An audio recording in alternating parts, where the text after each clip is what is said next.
I'm waking up.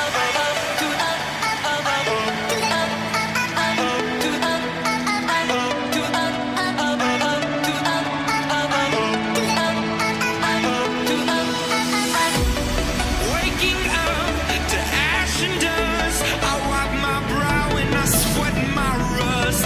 Breathing in the chemicals. I'm breaking in and shaping up, then checking out.